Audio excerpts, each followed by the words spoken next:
Corona राजनीतिक हो गया है बिल्कुल। कोरोना जहाँ पे चुनाव होते हैं वहाँ कोरोना का कोई भय नहीं होता है, सरकार को भी भय नहीं होता है, सुप्रीम कोर्ट को भी भय नहीं होता है। लेकिन जब यहाँ पे किसान अपनी मांगों के लिए बैठे हुए हैं, आज 42 दिन से ना सुप्रीम कोर्ट को सर्दी दिख रही है, ना गर्मी दिख रही है, ना यहाँ पे किसानों की मांगें दिख रही हैं। इतने किसान शहीद हो गए वो नहीं दिख रहे हैं, बस उनको कोरोना दिख रहा है। कोरोना वहाँ बिहार में क्यों नहीं दिखा, कोरोना बंगाल में क्यों नहीं दिखा? कोरोना हमारे गृह मंत्री जी जो है वो हमेशा पहुँच जाते हैं, रैली करने के लिए चले जाते हैं, बिना मास्क के बैठते हैं जाके, वहाँ क्यों नहीं दिख रहा है कोरोना? कोरोना क्या केवल यहीं दिख रहा है क्या?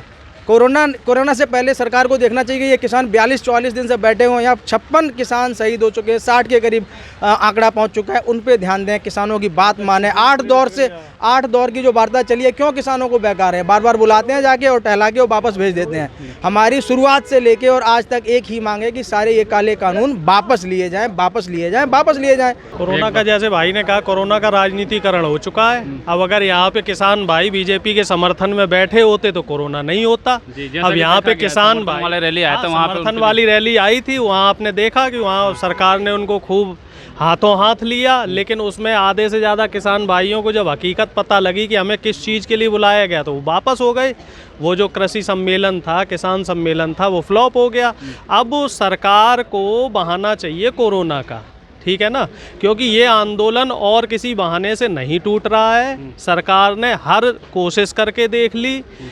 43वां दिन है आज, 8 दौर की वार्ता हो चुकी है। सरकार हर तरीके से इस प्रयास में है कि किसान भाइयों के हौसले को और साहस को तोड़ा जाए। मैं अपनी बात एक जो है ना शेर के साथ कहना चाहता हूँ।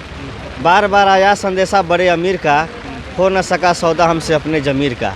ये 7 बार 8 बार हमें बुलाए हैं, बैठाए हैं, लेकिन उन्होंने सिर्फ अपनी बात जो है मनवानी चाहिए, लेकिन हमारी बात उन्होंने नहीं मानी।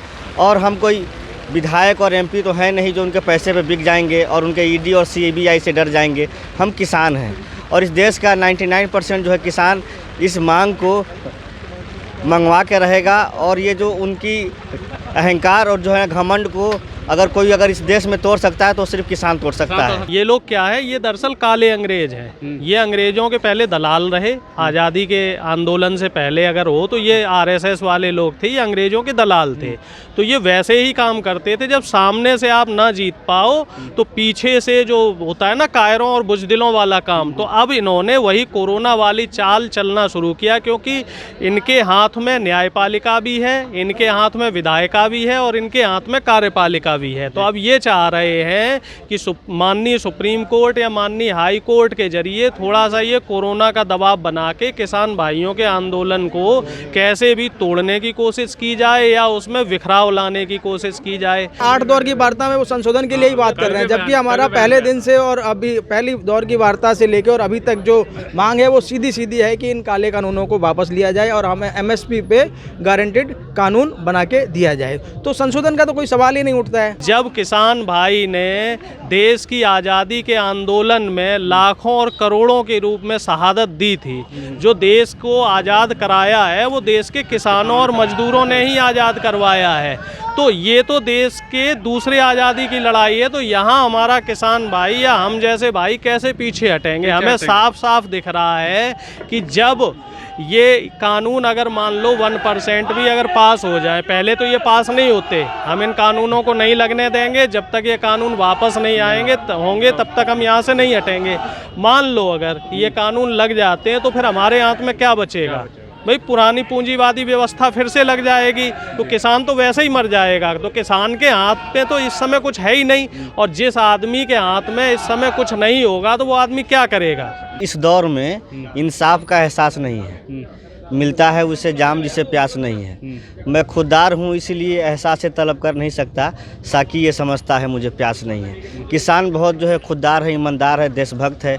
इसलिए हम 40 दिनों से ज़्यादा, हमारे 50-60 से ज़्यादा जो किसान हमारे शहीद हो चुके हैं, फिर भी हम जो सब्र किए हुए हैं। अगर आज हम जरा सा भी जो सब्र का मान अगर हमारा जो है ना टूट गया तो मोदी का बाप भी नहीं रोक पाएगा हमें इस जो है ना कानून को वापस लेने से।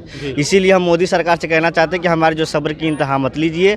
आपसे निवेदन है हाथ जोड़ के कि इस देश को जो है बचाइए और इस देश की भाईचारा को एक रखिए। हिंदू मुस्लिम से जो आप कहीं भी जो चुनाव जीत जाते हैं, आप इस बार चुनाव हार गए हैं और जो किसान देश का जीत गया है और आपको इस बार हार माननी पड़ेगी। मोदी और अमित शाह जी के हिसाब से सरकार चल रही है, उनके हिसाब से जुडिशरी चल रही है, उनके हिसाब से सिस्टम चल रहा है। वो जैसे चाबी भर देते हैं उसी हिसाब से जो है जज और जो आपके वकील हैं वो लोग उसी भाषा को बोलने लगते हैं, उसी भाषा को अधिकारी बोलने लगते हैं। सबकी नब्जें इन्होंने दबा रखी हैं। अब चुनाव के टाइम पे उन्हें कोरोना कहाँ से दिखाई देगा? अगर चुनाव के टाइम पे अगर स्थितियां इनके विपरीत होंगी तो वहाँ कोरोना लग जाएगा।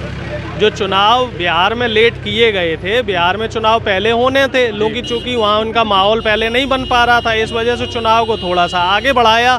जब उन्होंने देख लिया कि हाँ भाई सिस्टम हमने हाईजैक कर लिया है, तब चुनाव करवा दिए। मेरा मोदी जी से निवेदन है इतना है कि मोदी जी, ये आप अगर किसान नहीं चाह रहे कि हमें बिल नहीं चाहिए तो मोदी जी को क्या दिक्कत है? मोदी जी को दिक्कत क्या है? भैया नहीं चाहिए तो वापस ले लो। सरकार की मंशा तो शुरुआत से ही साफ नहीं है, क्योंकि ये कानून ही अध्यादेश के द्वारा लाया गया है। अगर सरकार की मंशा साफ होती तो उस कानून को दोनों पटल में और विधिवत तरीके से इसको लाया जाता। दूसरा ये कहना चाह रहा हूँ कि ये कहते हैं कि जो किसान है, किसानों को कोई भड़का रहा है, विपक्ष इनका साथ दे रहा है और कई लोग इनमें मिले हुए हैं। तो मुझे एक बात बता दीजिए, ये जिसके साथ सरकार चला रहे थे अकाली दल के साथ में, क्या ये उनको भी नहीं समझा पा रहे थे? क्या मूर्खों के साथ सरकार चला रहे थे? भाई जब वो अपने सहयोगी को नहीं समझा पाए, जाहिर सी बात है कि वो उनके साथ सरकार में थे, वो नहीं समझ पाए उस चीज़ को, गलत थी इसीलिए तो नहीं समझे, तो वो उस सरकार से अलग हो गए। और किसानों को कैसे कोई भड़का देगा जब आप अपने सहयोगी को नहीं समझा पा रहे हैं? तो हमें कोई नहीं भड़का रहा है। बिल्कुल सही साफ सुथरी सी बात है कि ये जो कानून है इनको वापस लिया जाए। क्या लास्ट रिएक्शन क्या चाहिए? जिस तरह का अगर बातचीत से पहले बयान देते हैं फिर मीटिंग होती है, भाई वो तो संशोधन की बात कर रहे हैं। कानून तो सरकार वापस नहीं लेगी अगर सरकार की चली तो, क्योंकि सरकार इस समय व्यापारियों के हिसाब से चल रही है, अंबानी अडानी के हिसाब से चल रही है, सरकार आरएसएस के हिसाब से चल रही, सरकार जनता के हिसाब से नहीं चल रही। अगर जनता के हिसाब से चलती तो जो चीज़ जनता को चाहिए थी सरकार वो चीज़ देती।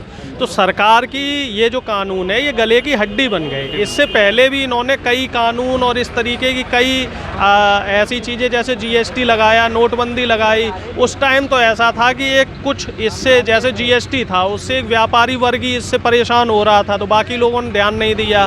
कहीं ये जाति की राजनीति कर लेते थे, कहीं धर्म की कर लेते थे, कहीं वर्ण की कर लेते थे। लेकिन इस बार इन्होंने देश के ज़मीर पे चोट डाल दी, किसान के ज़मीर को ललकार दिया। और वो इस चीज़ को भूल गए हैं मोदी जी, अपने व्यापारी मित्रों की गोद में बैठ के इस बात को भूल गए कि देश की 70% से ज़्यादा जो इकोनॉमी है और देश की 70% से जो ज़्यादा जनता है वो खेती पे ही निर्भर करती है। और किसान का बेटा सेना में है, किसान का बेटा ऑफिस में है, हर जगह किसान का बेटा कहाँ नहीं है। तो इस चीज़ को ये मोदी जी भूल गए हैं और मोदी जी से अब ये ना तो हड्डी निगलते बन रही है ना उगलते बन रही है। तो ये संघर्ष भाई साहब लंबा चलेगा और ये संघर्ष मुझे तो ऐसा लगता है देश के इतिहास में बहुत बड़ी क्रांति लाने वाला है। साफ तौर पर सबका ये कहना है कि जो आंदोलन चल रहा है ये देश के इतिहास का सबसे बड़ा आंदोलन है। और आपको बता दें कि जैसे किसानों को बातचीत की और साफ तौर पर इनको यही कहना है कि यहाँ पे आंदोलन हटाने के लिए अब सरकार को कोरोना का आड़ ले रही है, जबकि अपनी जो रैली होती है, चुनावी रैली होती है, उसमें जो है उनको कोरोना नहीं दिखता है। लाइव टीवी, सच सबसे आगे।